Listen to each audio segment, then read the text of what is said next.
2 Timóteo, capítulo 1, nós vamos ler do verso 1 ao verso 7. E estamos falando sobre avivamento. Essa é a terceira mensagem de 5 mensagens que eu pretendo pregar sobre avivamento. E semana passada, que foi na segunda-feira, ainda, né? Nós falamos sobre as 3 primeiras práticas cristãs que estão relacionadas ao avivamento. Hoje nós vamos falar as 3 últimas. São 6 das que eu alistei. Vamos ler o texto. 2 Timóteo, capítulo 1, versículo 5 ao versículo 7. Também recordo a fé sincera que há em ti, que primeiro habitou em tua avó Lóide e em tua mãe Eunice. Estou certo de que também habita em ti. Por essa razão, lembro-te de que despertes o dom de Deus que é em ti, mediante a imposição das minhas mãos. Porque Deus não nos deu espírito de covardia, mas de poder, de amor e de moderação. Amém? Vamos orar mais uma vez. Pai amado, muito obrigado pela tua palavra. Muito obrigado por poder meditar nela diariamente, livremente, Senhor, no nosso país e pregá-la com o som ligado, com portas abertas do nosso templo. É um privilégio que, infelizmente, nem todos os teus filhos têm ao redor do mundo, mas nós te agradecemos por isso. Nos ajuda, Senhor, a entender um pouco mais sobre o tema avivamento e desperta em nós o dom do Senhor que há em nós. Ó Deus, nos ajuda a expor a tua palavra, que essa palavra alcance lugar no nosso coração, que ela martele na nossa cabeça durante a semana e que nós sejamos conduzidos por meio dela, em nome de Jesus. Amém. Meus irmãos, de acordo com o levantamento que eu tenho feito sobre a história dos avivamentos, há 6 principais práticas cristãs que estão relacionadas à chegada de um avivamento. Como eu já disse outrora, não há registro nenhum, nem no Antigo Testamento, nem no Novo Testamento, nem na história do cristianismo, nesses 2000 anos, de uma igreja que tenha saído do zero, da frieza espiritual ou da mornidão espiritual, que às vezes parece que é pior, para uma igreja avivada, uma igreja viva, que prega o evangelho, fervorosa. Em toda a história dos avivamentos, esses 6 elementos estão presentes de uma maneira ou de outra. E na semana passada nós falamos sobre as 3 primeiras questões: confissão, oração e pregação. Hoje nós vamos falar sobre os números 4, 5 e 6. Contrição, ambição e submissão. Eu vou explicar cada um deles. O primeiro deles é a contrição. Não há relação, aliás, não pode deixar de haver relação entre um avivamento espiritual com a contrição espiritual. E o que é uma contrição? O que é ser contrito, ou estar contristado? É saber quem nós somos, saber que somos pecadores. Davi, que eu li um salmo dele no começo do culto, e escreveu 73 salmos, entre eles o Salmo 51, pediu isso a Deus. No Salmo 51, que foi o salmo que ele compôs após pecar com Batseba, e foi uma sequência de erros que Davi tomou, de decisões erradas, equivocadas. Primeiro, que o texto bíblico diz que era o tempo dos reis irem à guerra, e Davi estava dormindo após o almoço. Quando ele se levantou do almoço, Aí no palácio, o exército na guerra, era para ele estar na guerra também, liderando. Ele cometeu esse pecado da preguiça. Aí ele depois viu uma mulher tomando banho, que parece que queria ser vista mesmo, né? Estava tomando um banho num lugar impróprio, num lugar descoberto. E lá no palácio, do terraço do palácio real, deu para Davi vê-la tomando banho. E aí juntou o inútil com o desagradável, né? Davi viu aquela mulher nua, se afeiçoou dela e a seduziu. Então ele foi preguiçoso, cobiçoso e sedutor, adúltero. Aquela mulher era casada. E àquela altura, Davi já era casado com pelo menos 12 mulheres. Se você ler direitinho a história de Davi, você vai ver que ele já tinha outras 12 esposas. Para que mais uma? Ele pecou, ela perdeu o filho, ele mandou matar o marido dela, Urias, mandou uma carta, mandou chamar Urias da guerra. Urias nem era judeu, ele era hitita, ele era de outro povo. Aí Davi, como vocês sabem, arquitetou tudo aquilo no seu coração, pecado por cima de pecado, e mandou Urias ir para casa, descansar, porque Batseba estava grávida, e ele queria que Urias assumisse o filho que era dele. Ele e Batseba sabiam que o filho era dele, de Davi. E Urias foi muito mais honroso do que Davi. Ele disse: não vou para casa. Como pode? Meus amigos estão lá na guerra, na batalha, e eu vou para casa me deitar com minha esposa. Isso não é justo. E ele não foi para casa. Ele ficou dormindo numa tenda que tinha assim como se fosse no meio da rua. E aí não teve condições dele ir para casa, para Davi deixar aquela bomba estourar na mão de Urias. Resultado: Davi escreveu uma carta dizendo que era para Urias ficar na frente de batalha, e aquela não era a posição dele. Ele não era do exército de frente. Mandou e disse: não entregue, não leia, entregue ao comandante. Urias foi fiel, não leu a carta, não desconfiou, entregou. E a ideia era que Urias fosse deixado, abandonado pelo exército. E assim aconteceu, e ele morreu. Viúva, Davi casou-se com Batseba, e talvez tenha se passado alguns meses, algumas semanas ou meses, a gente não sabe. Mas Deus enviou o profeta Natã, revelou tudo a ele, e Natã, correndo risco de vida, foi até Davi, o rei de Israel, e o confrontou com aquela parábola que a gente conhece. Rei, eu queria contar uma história para o senhor. Pois não, Natã. Natã estava acostumado a entrar no palácio, a conversar com Davi, eles eram amigos, e Deus deu sabedoria a Natã. Natã chegou e disse: olha, um homem que tinha muitas ovelhas, um homem rico, e ele recebeu alguns amigos em casa, e ele querendo fazer uma festa, ao invés de ele pegar uma ovelhinha que ele tinha, matar aquela ovelha e fazer um churrasco, ele fez o seguinte: tinha outro homem que só tinha uma ovelhinha, era um homem pobre. Ele tomou a ovelhinha daquele camarada, matou e fez o churrasco para receber seus amigos. Davi nem deixou Natã terminar de contar a história. Davi disse: tal homem é digno de morte. Natã disse para Davi: esse homem é você.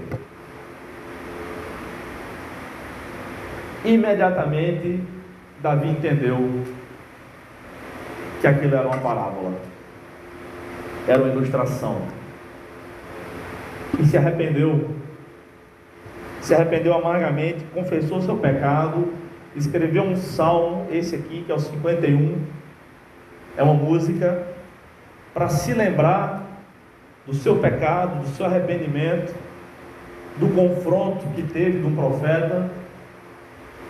E é interessante, irmãos, que no versículo 10, no Salmo 51, versículo 10, Davi diz o seguinte, escreveu o seguinte: ó Deus, cria em mim um coração puro e renova em mim um espírito inabalável.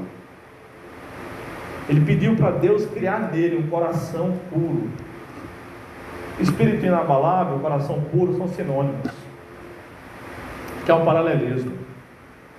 Mas acontece, irmãos, que na língua de Davi, na língua em que o Antigo Testamento foi escrito, a língua hebraica, há duas palavras para criar, né? A gente diz, nós, duas palavras, nós temos 4 porquês, né?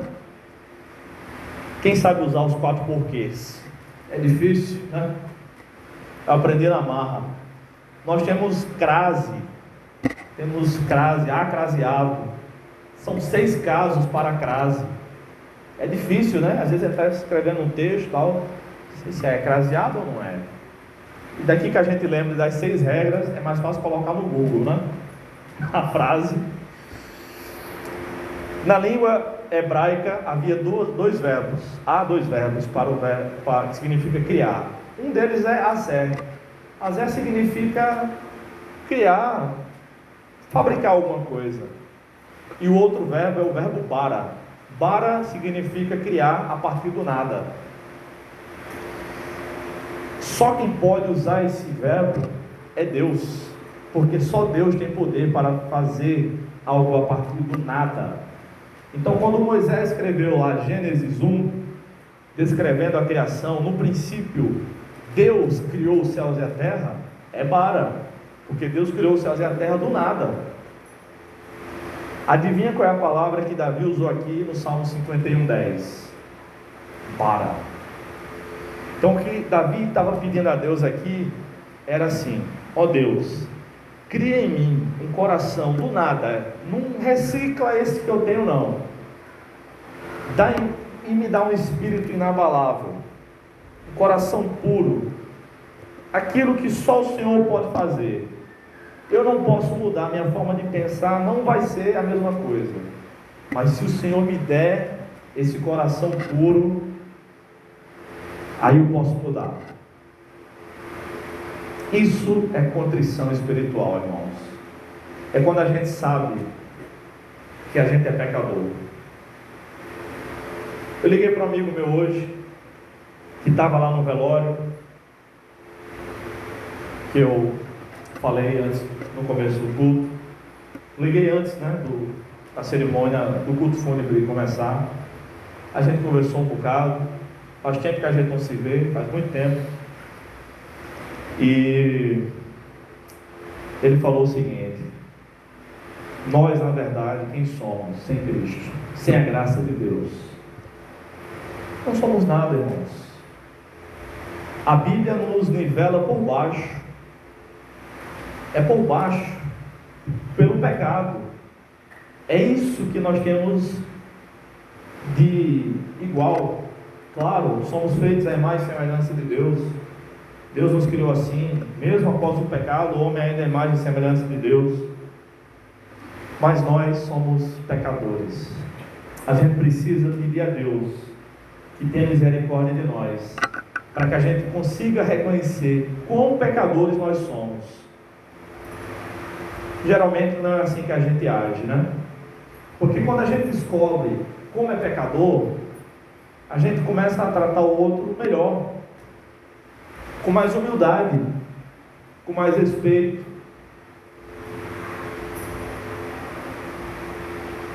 O dono de das grandes empresas, os donos, dificilmente passam dando bom dia, boa tarde, boa noite para os empregados mais baixos.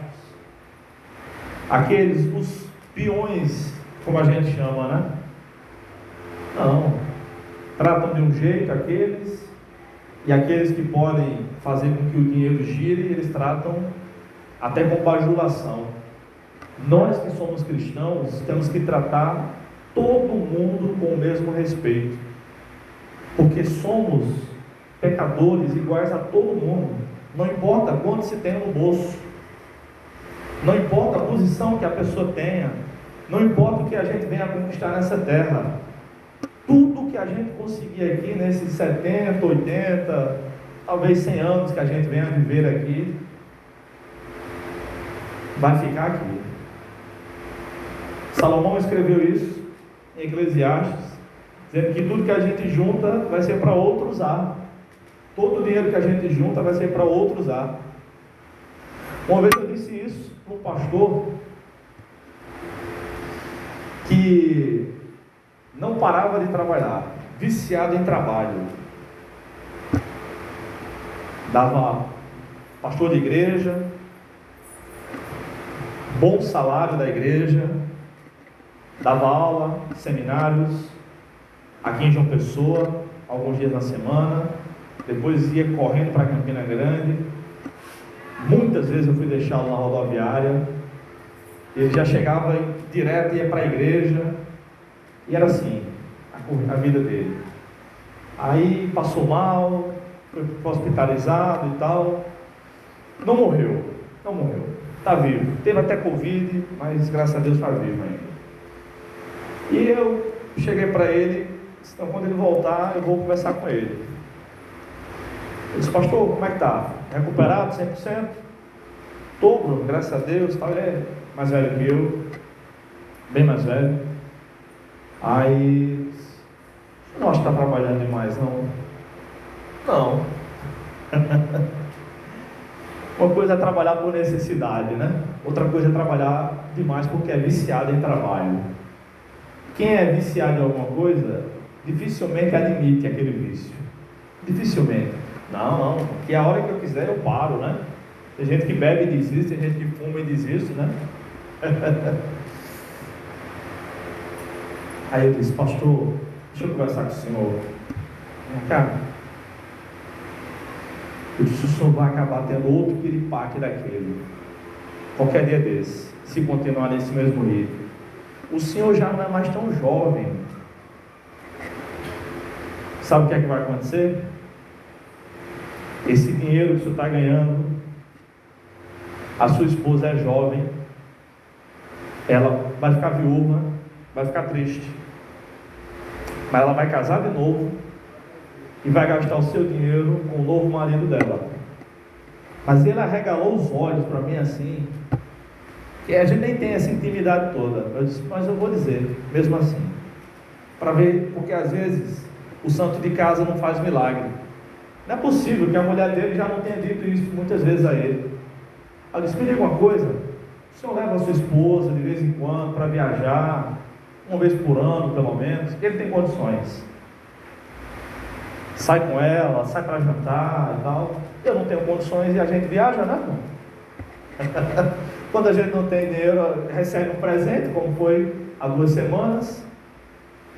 Aí ele disse: ah, sim, faço isso. Quando eu vou pregar na outra cidade, eu levo ela. Isso não é passeio não, pastor, isso é trabalho. Ela vai lá lhe acompanhar, talvez vender seus livros. Minha esposa faz isso também, mas não é passeio não, é trabalho. Se eu fosse o senhor, eu pensava no que eu estou lhe dizendo. Pense direitinho. Não sei qual está o ritmo da vida dele, mas eu sei de uma coisa, irmãos: tudo que a gente conquistar aqui nessa terra vai ficar aqui. Então a gente tem que aproveitar o que Deus nos deu, nas nossas condições, com gratidão a Deus. E a gente tem que pensar como está o nosso coração diante de Deus. Isso não vai passar não. Um dia a gente vai morrer. Se a gente não for a geração do arrebatamento, mas se for também, um dia a gente vai embora dessa terra. O que é que vai ficar? A nossa comunhão com Deus, a ajuda que a gente prestou às outras pessoas, o braço estendido àqueles que nos feriram até. Esse vai ficar. É aquele camarada que nos fez mal, que nos apunhalou pelas costas e a gente perdoou, deixou para lá. É aquela oferta que a gente deu para alguém necessitado. É aquela ajuda que a gente fez o que pôde para ajudar quem precisava. É isso, é disso que as pessoas vão se lembrar. E é claro, pode ser que no nosso sepultamento, nosso culto fúnebre, também tenha gente que venha mentindo sobre nós, querendo alguma coisa dos que ainda estão vivos. Mas como é que está o seu coração dentro de Deus? Como é que está o nosso coração? Nós temos tido essa contrição espiritual. Eu sei que eu não presto, eu sei que eu sou pecador. Será que temos agido assim? A quinta razão tem relação com o avivamento é a ambição. Ambição, no dicionário de língua portuguesa, está relacionada à primeira definição ao desejo de adquirir bens, ao desejo desenfreado até de adquirir dinheiro. Mas essa não é a única definição. Tem outra definição que é o desejo não pecaminoso, digamos assim, de querer muito algo. E a gente diz, fulano é ambicioso, no mau e no bom sentido. Por ambição, eu quero dizer aqui o desejo que nós devemos ter de andar com Deus, de agradar a Deus. Como é que está o nosso desejo de Deus? Aquilo que a gente tradicionalmente chama de fome por Deus, sede por Deus. Você sente desejo de andar com Deus? Sente vontade de sentir a presença de Deus? Como eu queria. Sonha com Deus? Já sonhou com Jesus voltando alguma vez? Quando a gente está apaixonado, um dos sinais da paixão é sonhar com a pessoa amada. É um dos estágios da paixão. Primeiro, a gente quer estar sempre perto. Aí esse desejo de querer estar sempre perto mexe com a nossa cabeça e a gente começa a sonhar com a pessoa. E às vezes é toda noite. Todo mundo que já se apaixonou aqui sabe que é só Arthurzinho ainda que não sabe ainda. Não se assuste não, Ana, vai chegar o dia dele também. É bom. Mas não é assim? A gente começa a sonhar. Como ela é linda. Será que ela vai me dar bola? Né? Como é que está o nosso desejo de andar com Deus? No Salmo 119, versículo 164, diz o seguinte: 7 vezes ao dia eu te louvo por tuas justas ordenanças. O salmista não está dizendo aqui que cantava para Deus ou que adorava a Deus 7 vezes exatamente por dia. Já cantei, já louvei a Deus quantas vezes hoje? 5, não, faltam 2. Não, 7 é um número, não é um número redondo, mas é um número ligado à perfeição na Bíblia. O que ele quer dizer aqui é que ele passava o dia todo louvando a Deus, o dia todo agradecendo a Deus. Como está o seu tempo de oração? Como está o seu tempo de andar com Deus? A nossa vida é tão corrida, a gente vem para um lado, para o outro. Sexta-feira eu levei mais de 1 hora para chegar aqui. Trânsito menor, no domingo é melhor, graças a Deus. A gente pega esses trânsitos e pega fila no supermercado, no banco, e tem parente que está doente, a gente tem que ajudar. Enfim, né? Tem as atividades da vida, trabalho, estudo, problema, mensagem do WhatsApp, aluno mandando trabalho e cobrando, cadê minha nota, né? Eu disse, mas rapaz, deu um prazo tão grande, você já está cobrando. Eu vou dar uma dica para vocês. Quer saber como anda? Quanto tempo por dia você ora? Faça uma planilha. Aqueles que mexem com Excel, pode ser no Excel. Aqueles que mexem com Word, pode ser uma tabela de Word. Quem não mexe com o computador, pega um papel e um lápis. E aí no final do dia, você vai fazer o seguinte. Pode fazer o seguinte. Que horas eu acordo? Eu acordo tal hora, você anota. Aí, digamos que você acorda às 7 horas. Das 7 às 8, eu estou tomando banho, me arrumando, tomando café, me preparando para trabalhar. Você anota. Aí eu trabalho das 8 até tal hora. Aí eu passo tanto tempo para almoçar e para descansar. E à tarde eu volto a trabalhar, tal horário, largo mais cedo, meu dia de folga é tal. Anota tudo de um dia. Faz isso durante uma semana, começando com amanhã. Aí você vai ver o tempo. Aí você faz o seguinte também: quanto tempo eu passo no WhatsApp? Cada vez que você for ver uma mensagem no WhatsApp, você olha no relógio. Quando você sair, você anota: passei 5 minutos. Da segunda vez que você, no dia que você for entrar no WhatsApp, você olha e registra também. Faz o mesmo com o Instagram, com o Facebook, com a televisão, tá? Faz o mesmo, vai anotando. No final do dia, você soma. Tem mensagens e mensagens, tem hora de descanso, tá? Tem gente que trabalha com o WhatsApp, aí é outra história. Mas eu estou falando só daqueles momentos de diversão e daqueles minutos que a gente perde por inutilidade mesmo. Soma no final do dia e pense: se ao invés de fazer isso, eu estivesse orando, como estaria a minha vida? Ah, mas eu não tenho ambição por Deus, eu não tenho vontade. Eu venho para o culto, às vezes à força. Eu venho porque eu não tenho outra coisa para fazer, porque eu gosto de música ao vivo. Irmão, a pior desgraça que pode acontecer a um cristão é não desejar a Deus. Se você não tem fome por Deus, se você não tem sede por Deus, comece a orar. Comece a pedir a Deus para que Ele quebrante seu coração. Ore até dar vontade. Ore até Deus quebrantar seu coração duro. Até você poder dizer, como salmista: 7 vezes ao dia eu te louvo por tuas justas ordenanças. E aí você vai mudar o seu hábito mental. Enquanto estiver dirigindo, enquanto estiver se deslocando, você vai estar orando: Senhor, me guarda no caminho, abençoa a igreja. Eu sou fulano que está doente, tem misericórdia. Eu sou contra a diversão, recreação, nada disso não, tudo isso, descanso, tudo isso é bíblico. Eu sou contra o mau aproveitamento do nosso tempo.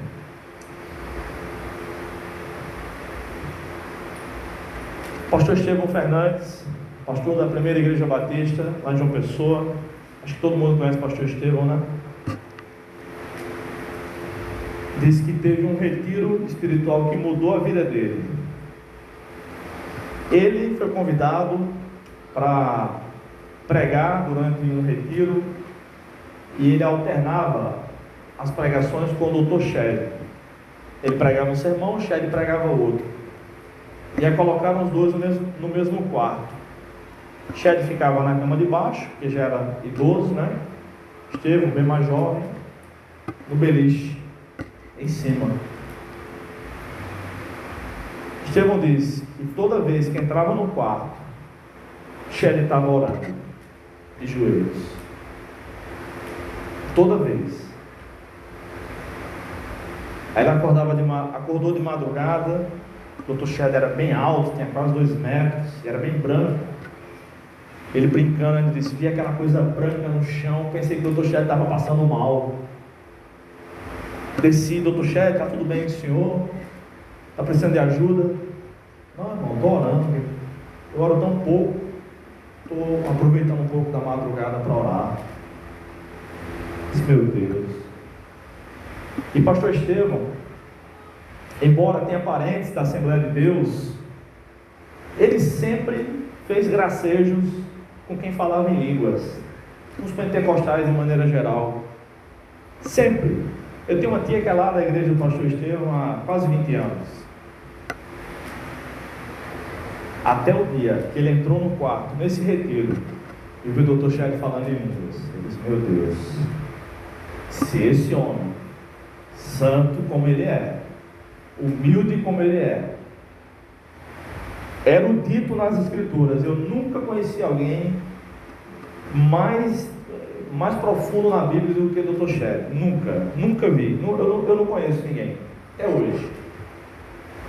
fala em línguas, esse negócio deve existir mesmo. E ele mudou a vida dele.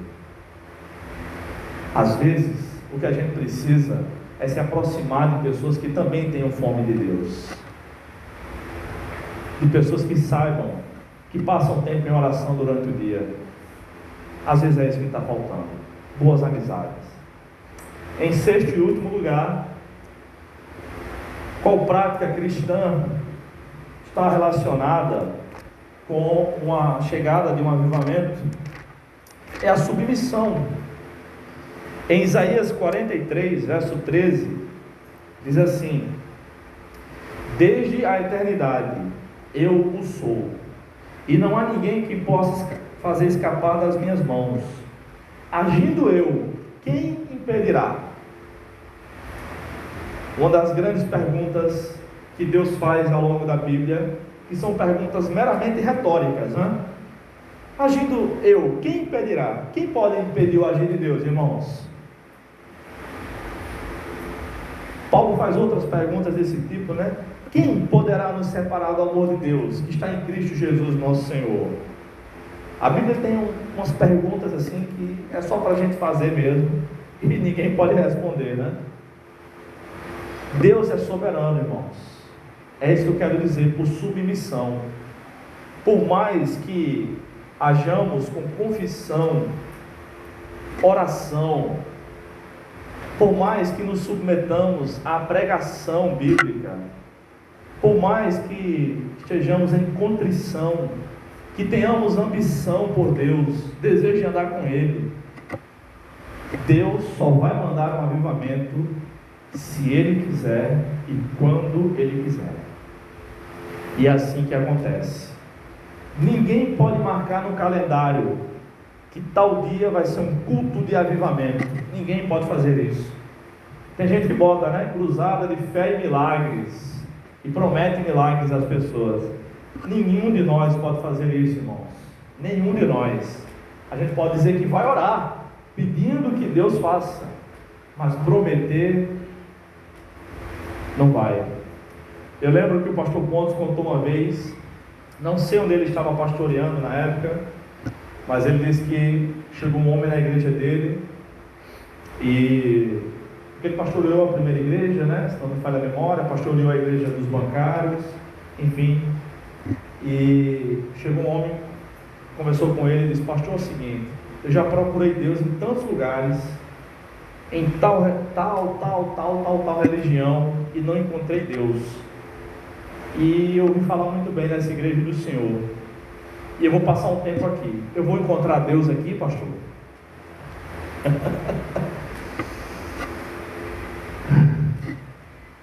E aí? O que você responderia, né? Aí o Ponte disse que respondeu. Eu disse: e aí, pastor? Você respondeu o quê? Irmão, seja bem-vindo, fique aí, fique vindo para os cursos, leia a Bíblia, ore conosco. Não depende do pastor, não depende dos outros membros. É uma experiência individual. Deus abençoa quem Ele quer. Às vezes um culto que a presença de Deus está muito forte, tem alguém, 2 ou 3 pessoas só que estão sentindo a presença de Deus.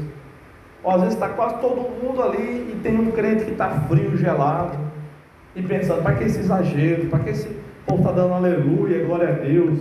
Para que esse escândalo? Está lá, não vai receber não. Fica censurando os irmãos. Não vai receber de Deus enquanto não abrir o coração, enquanto não se entregar. Tem um rapaz, amigo meu, chamado Adriano, lá em Campina Grande. Adriano era da igreja Comunidade Vida Nova, lá em Campina Grande, igreja onde eu me converti. Ela não tem esse nome, mas passou a ter esse nome depois. E Adriano era mais velho que eu há alguns anos, mas ele era muito popular, muito carismático. O grupo de jovens lá da igreja era uma igreja de 600 membros aproximadamente, então tinha quase 100 jovens, era uma maravilha. E Adriano era bem quisto por todo mundo, por toda a igreja. Mas o grande defeito de Adriano era ficar censurando os irmãos que estavam sentindo a presença de Deus de maneira mais intensa. Então eu lembro que um dia da semana, acho que era na quarta-feira, à tarde, tinha um culto de oração. E a maioria das pessoas que iam eram irmãs, senhoras. E ia uma garotada também. Eu fui muitas vezes para esse culto. E Adriano ficava falando mal depois. Rapaz, levantou uma irmã, começou a pular lá na igreja, e falando em línguas e pulando. Isso lá é de Deus. E teve outra que caiu no chão, e teve outra, tinha outra que não parava de chorar. E a gente, rapaz, Adriano, acaba com isso. Adriano, isso é um agir de Deus, Adriano. Perturbou a ordem do culto. Alguém saiu pregando um falso evangelho, Adriano. E tinha Sérgio, que era o líder dos jovens, o mais maduro, era seminarista na época, foi quem me discipulou. Somos amigos ainda hoje. E Sérgio pegava pesado com Adriano. Adriano, pare com isso. Não vá mais, irmão. Se você não acredita, não vá mais para esse culto. Irmãos, no ano 2001, não tinha WhatsApp, não tinha MSN, computador em casa, quem tinha era gente rica. Não tinha esse negócio de propagação ligeira das ideias, das coisas não. Uma igreja de 600 membros. Um dia Adriano estava lá, nesse culto de oração, e as irmãs orando, e as irmãs oravam por ele, para que Deus quebrantasse o coração dele. Sabe o que aconteceu? Esse homem botou para chorar, e a alegria do Espírito Santo foi tão grande na vida dele. Ele era grandão, ele era parrudo, apesar de ser jovem. Ele começou a pular no meio da igreja, e todo mundo ficou vendo. Ele foi batizado com o Espírito Santo naquele dia. À tarde, à noite, a igreja toda já sabia. E ele ouviu muito, viu? Ele ouviu muito. Ele levou muito tapinha no ombro. Eu lhe disse. Eu lhe disse, para não brincar com as coisas de Deus. Irmãos, em tempos de avivamento, coisas desse tipo costumam acontecer de modo mais frequente. Num livro escrito no século passado, chamado Avivamento, por um médico que também foi pastor na Inglaterra, ele era o pastor mais famoso da Inglaterra no século passado, ao lado de John Stott e ele, o Dr. Mark Lloyd Jones. Ele foi médico da família real, ele foi médico da Rainha Elizabeth, e era pastor congregacional, pastor Mark Lloyd Jones. No livro dele ele examina casos desse tipo, e ele diz que como médico não pode dizer que é um caso de histeria, de loucura ou algo parecido.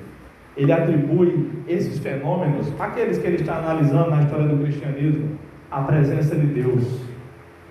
Há casos, irmãos, de pessoas deitarem no chão e ficarem rolando no chão, e a alegria é tão grande quando chega um avivamento na vida de alguém que a pessoa não sabe o que fazer. Isso aconteceu comigo, algo semelhante, quando eu tinha 15 anos de idade, faz 20 anos. Foi num retiro lá em Campina Grande, lá no Caique. Lembra que tem aquela escola Caique? Eu quase não ia para esse retiro, eu estava sem dinheiro, mas eu fui. E esse mesmo grupo de jovens terminou o culto tarde da noite, e a gente não precisava de muitas horas para dormir, né? E aí, depois do culto, ficamos ali conversando e orando, umas 20, 25 pessoas. Naquele culto, Deus me batizou com o Espírito Santo. Eu lembro até hoje, a presença de Deus foi tão forte naquele dia, mas tão forte que eu acho, irmãos, que o céu é daquele jeito. Eu acho que no céu é daquele jeito o tempo todo. Eu lembro. E foi... depois eu tive outras experiências com Deus, mas nenhuma forte também, mas nenhuma foi como aquela. E a gente, aquele grupo de jovens, a gente ficou ali orando até cansar, até umas 2 da manhã. Era um grupo avivado. A gente ia pregar em lugares perigosos lá em Campina Grande, que tinha que pedir permissão aos traficantes para entrar. Os caras tudo com arma na cintura e tal. Aí tinha um irmão que morava lá. A gente não tinha medo de nada, de ninguém. Porque o poder do Espírito Santo desceu sobre nós. Agindo eu, quem impedirá? Mas a gente pode fazer a pergunta ao contrário também. Se Deus decidir que não vai agir, quem é que vai obrigá-lo? Então algumas frases de efeito surgem no meio dos crentes, né? A oração move o coração de Deus. Move não, irmãos. Move não. A oração é um grande mistério. A oração é desfrutar de comunhão. Deus diz no Antigo e no Novo Testamento, no Antigo Testamento, no Salmo 139, no Novo Testamento, Jesus diz no Sermão do Monte, Mateus capítulo 6, antes que a gente fale, Deus já sabe o que a gente vai falar. Aliás, é Ele que coloca as palavras na nossa boca, né? Em Romanos 8, Paulo diz que a gente não sabe orar como convém. Aí o Espírito Santo intercede por nós até com gemidos inexprimíveis. Também Romanos 8 diz que Jesus intercede por nós também. Que a gente não sabe orar corretamente. Então oração é a nossa comunicação com Deus. Mas dizer que move Deus, nós movemos Deus, que é isso, irmãos? Quem somos nós? Quem é Deus? Ele é Deus, Ele é o único. Mas orar é bom, orar é obrigatório, orar é um mandamento bíblico, orar é sem cessar. Concluindo, irmãos, a gente sabe que nenhum avivamento dura para sempre, nenhum, mas todo avivamento deixa marcas que jamais serão apagadas, jamais. Se o maior ateu do mundo, os maiores ateus do mundo chegarem para mim, disserem, provarem, por meio de todas as ciências que existem, que Deus não existe, vai ser perda de tempo. Eu sei que Ele existe. Romanos 8,16 diz que o Espírito Santo testifica com o nosso espírito que somos filhos de Deus. Há lugar para experiências na vida cristã. Há sim, isso é uma experiência com Deus. O Espírito Santo testifica no nosso coração, nosso espírito, que somos filhos de Deus. Algumas dessas experiências que jamais podem ser apagadas são muitas conversões comuns nos avivamentos, plantação de novas igrejas, corações fervorosos, e depois a gente pensa, nossa, como era bom naquele tempo, pode voltar a ser bom. Oração constante, a gente sempre deseja intenso de orar. O crente avivado é assim. A presença de Deus de modo mais intenso, a gente sente temor a Deus, a gente passa a ter mais temor a Deus. Aqui não, mas em outras igrejas maiores, terminava o culto, assim que o pastor dizia amém, quando eu chegava na porta da igreja, já tinha gente dizendo, teu time perdeu. Como é que ele sabe? Não estava no culto não, prestando atenção à palavra? Estava não, estava sentado, mexendo no celular, mexendo na internet, vendo o resultado dos jogos, pelo amor de Deus. Quer dizer, meu time perdeu, mas quem está perdendo mais é tu. Em vez de estar prestando atenção na palavra, estás aí navegando na internet.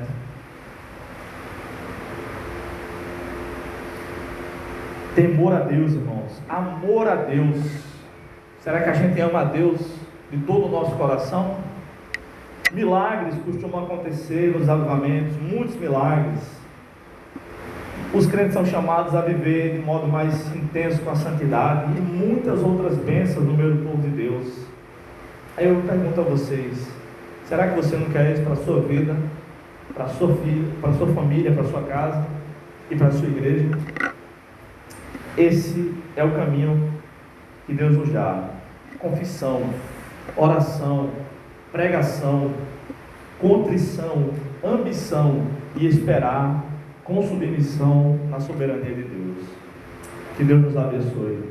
Deus tenha misericórdia de nós. Vamos orar. Deus amado, obrigado pela Tua palavra. Obrigado porque o Senhor faz coisas tremendas. Obrigado porque o Senhor tem enviado avivamentos ao longo da história do cristianismo, que tem transformado a vida de muitas pessoas, de muitas igrejas e de muitos povos, através dos missionários que são enviados. Aviva-nos, Senhor, aviva a Tua obra no decorrer dos anos, como Abacuque orou, como Paulo escreveu para Timóteo, dizendo para despertar o dom de Deus que havia nele, atiçar. Aviva-nos, Senhor, nós te pedimos em nome de Jesus. Amém. Irmãos,